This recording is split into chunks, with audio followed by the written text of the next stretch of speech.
장애인 문화복지신문 제288호 제1면 기사입니다. 경기도 장애인 통행 편에 제공하는 모범음식점 889개소 공개. 경기도가 휠체어를 타고도 불편 없이 이용할 수 있는 장애인 이용 가능 모범음식점 889개소를 경기도 홈페이지에 공개했다고 21일 밝혔다. 경기도에는 위생, 서비스, 맛 등을 종합적으로 평가해 시장 군수가 지정하는 모범음식점이 2,807개소가 있다. 889개소는 이 가운데 입식 테이블, 경사로, 승강기, 전용 화장실, 전용 주차구역 등 장애인들을 위한 편의시설을 확보한 모범음식점이다.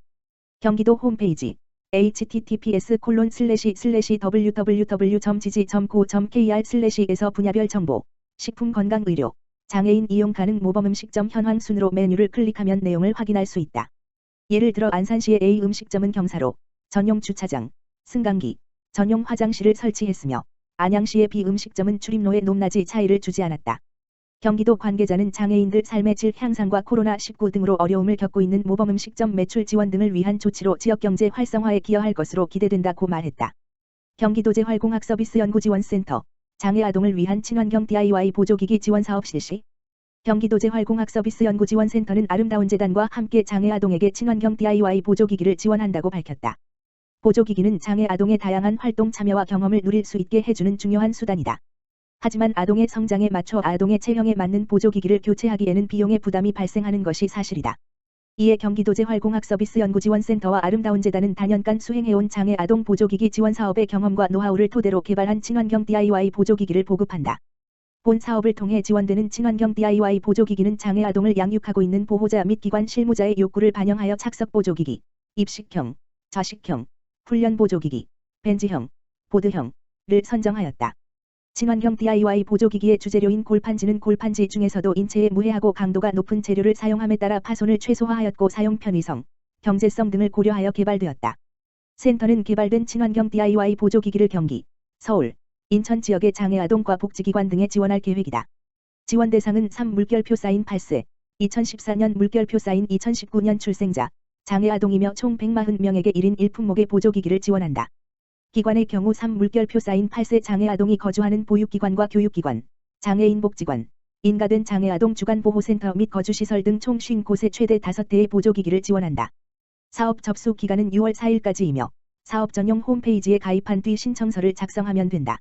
지원 대상자로 선정되면 지원자 가정 및 지원기관의 전문가가 방문하여 기기 조립과 활용 방법 등에 대해 안내를 진행할 예정이다.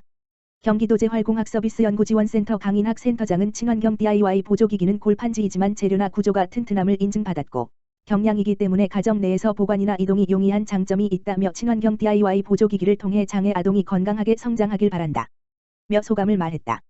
최경자 경기도의원 송민학교 장애학생 유급제도 개선 요구한 민원상담. 경기도의회 교육기획위원회 최경자, 더민주, 의정부 1. 도의원은 지난 17일 의정부 상담소에서 송민학교 학부모 대표자들을 만나 특수교육 장애학생 유급제도에 관한 개선을 요구하는 민원을 접수받고 의견을 논하는 시간을 가졌다. 현행 제도상 유급은 수업 일수 부족으로 해당 학년 교육과정을 미수료하여 상급 학년으로 진학하지 못한 것으로 다음 학년도 1학기 시작일로부터 다시 학업을 수행해야 하는 상태를 말한다.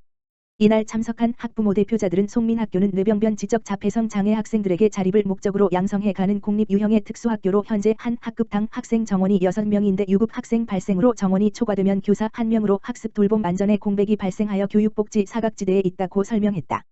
이어 현 제도를 유지할 경우 정원 대비 초과 학생에 대한 교원 확충 인위적인 유급을 통해서 피해보는 학생이 발생하지 않도록 제도 개선 등이 필요하다고 주장했다. 이에 대해 최경자 도의원은 양질의 교육 서비스 제공에 저해가 되지 않게 유급제도 권한을 파악하고 특수교육 여건을 개선하기 위한 교육복지 안전망 구축 필요성을 예로 들며 유급제도 악용으로 상대적 피해 학생이 발생되지 않게 미연의 방지 및 교육복지 사각지대 최소화를 위해 법률과 조례 개정 보완을 검토하고 명확히 제도에 반영될 수 있게 관련 기관에 요구하겠다고 말했다. 경기도의회 도민이 행복한 무장애도시 연구회 연구용역 착수보고회 가져. 경기도의회 도민이 행복한 무장애도시 연구회 회장 최종현 보건복지위원회 부위원장, 더민주, 비례는 21일 오전 10시 비대면 화상회의 프로그램을 이용하여 경기도 무장애도시 조성을 위한 진단 및 정책개발 연구용역 중간보고회를 가졌다.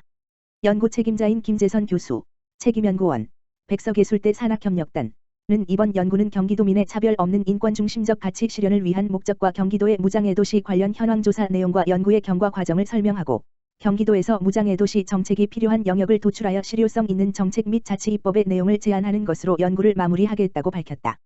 최종현 의원은 경기도가 누구나 장애와 차별 없이 생활할 수 있는 도시로 거듭날 수 있길 바란다. 경기도는 전국 최대 규모의 인구수로 그 안에 장애와 불편을 가지고 사는 주민도 많을 수밖에 없다. 또한 대도시, 농어촌도시, 중소도시, 노동복합도시 등 다양한 형태의 시군이 혼재되어 있기 때문에 경기도의 정책은 전국 모델로 발전될 수도 있을 것이라 생각한다. 따라서 내실 있는 연구가 진행되어 기쁘고 추후 정책 활동에 많은 참고를 하겠다고 말했다. 권정선 의원은 이번 연구 용역을 통하여 기존의 경기도에서 시행하고 있는 무장애 관광이나 유니버설 디자인 정책과 맞물려 무장애 도시적 관점에서 다양한 정책 도출이 되길 바라며 다양한 영역에서 통합적 정책이 실시될 수 있도록 함께 노력하겠다고 밝혔다. 연구 용역 중간 보고회에는 경기도의회 도민이 행복한 무장애 도시 연구회 최종현 회장을 비롯해 권정선, 이혜형 경기도의원, 남상길 경기도 장애인권익과 팀장, 류규현 경기도 공공디자인 팀장 등이 참석했다. 경기도의회 도민이 행복한 무장애 도시 연구회는 경기도의원 연구단체로 의원 10명이 참여하고 있으며 장애물 없는 생활환경, 배리어 프리, 조성을 통하여 이동에 제약을 받는 장애인, 노인, 임산부 등 모든 시민이 차별 없이 생활할 수 있는 환경 연구를 목적으로 하고 있다.